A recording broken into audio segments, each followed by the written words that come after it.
បងអូនជាច្រើនកំពុងតែឆ្ងល់នៅចំណុចខាងលើនេះ content monetization ហើយមានអាពណ៌នេះផ្កាឈូកអីចឹងទៅចាហ្នឹងហើយជាពិសេសសម្រាប់ page ឬក៏ account ដែល turn on professional mode ថ្មី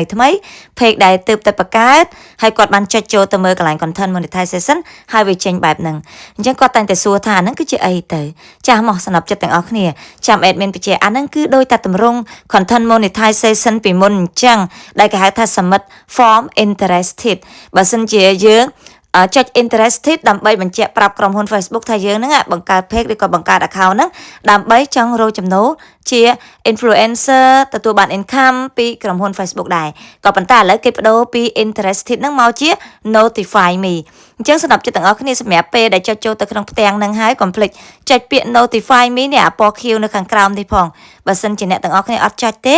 គឺក្រុមហ៊ុន Facebook គេអត់ដឹងទេថាយើងបង្កើត page ឬក៏ turn on professional mode ហ្នឹងដើម្បីរកលុយជាមួយនឹងប្រព័ន្ធបណ្ដាញសង្គម Facebook មួយហ្នឹងព្រោះអីជួនកាលទៅគេគិតថាយើងគ្រាន់តែបង្កើតមកដើម្បីបង្កើតជាអាជីវកម្មសាង brand ឬក៏លេងធម្មតាអីចឹងទៅអញ្ចឹងកន្លែង notify me នេះកុំភ្លេចចូលទៅចុចផងពីមុននៅពេលដែលយើងចុចវាមានពាក្យថា I'm interested ប៉ុន្តែឥឡូវវាមានពាក្យ I'm interested វាទៅជា notify me ហើយ you on the wait list នៅពេលដែលអ្នកចុចរួចរាល់អស់ហើយគេនឹងប្រាប់ notification remind set គេថាគេនឹងផ្ញើជាការជូនដំណឹងនៅពេលដែល page ឬក៏នៅពេលដែល account របស់អ្នកនឹងទទួលបានការក្លាយទៅជាអ្នករកចំណូលជាមួយនឹងប្រព័ន្ធបណ្ដាញសង្គមឬក៏ eligible ឬក៏ទទួលបានការ invite 2CM នឹងឯងអញ្ចឹងសម្រាប់ចិត្តទាំងអស់គ្នាអានេះវាសាមញ្ញដូចតាពីមុនទេគ្រាន់តែថាវា update ទៅជាការ interested មកជា notify me នឹងឯងអញ្ចឹងវាអត់មានអីប្លែកទេណាប៉ុន្តែអ្នកទាំងអស់គ្នាក៏មានឱកាសក្នុងការ invite 2CM នឹងដែរមិនថា account ដែល turn on professional mode ឬក៏ page ទេមួយរយៈនេះសិស្សខ្ញុំគាត់ប្រើ account ធម្មតាក៏ទទួលបានការ invite គ្រាន់តែថា account យូរមួយតែបើ page វាទលំទលាជាងនៅពេលដែលយើងមាន page ឬមាន account ហើយកុំភ្លេចចូលទៅចុចពាក្យ notify me ហ្នឹងដើម្បីទទួលបានការ invite ពីក្រុមហ៊ុន Facebook ផងហើយឥឡូវនេះគឺងាយខ្លាំងមែនតើដឹងស្រាប់ហើយ Facebook គេបើករៀងទលំទលាយដែរអត់សូវរឹតបន្តឹងដូចមុនទេពីមុនចុចពាក្យ I'm interested បំពេញពាក្យនៅក្នុងប្រអប់ដើម្បីបញ្ជាក់ថាយើងនឹងចាប់អារម្មណ៍ក្នុងការរកចំណូលខ្លាយទៅជា partnership ជាមួយក្រុមហ៊ុន Facebook តែឥឡូវអត់ទេគ្រាន់តែចុចពាក្យ notify me ទៅហើយមានបងប្អូនមួយចំនួនគាត់យល់ច្រឡំទៀតថាចុចអញ្ចឹងហើយនឹងទទួលបានការ invite ភ្លាមអត់ទេណា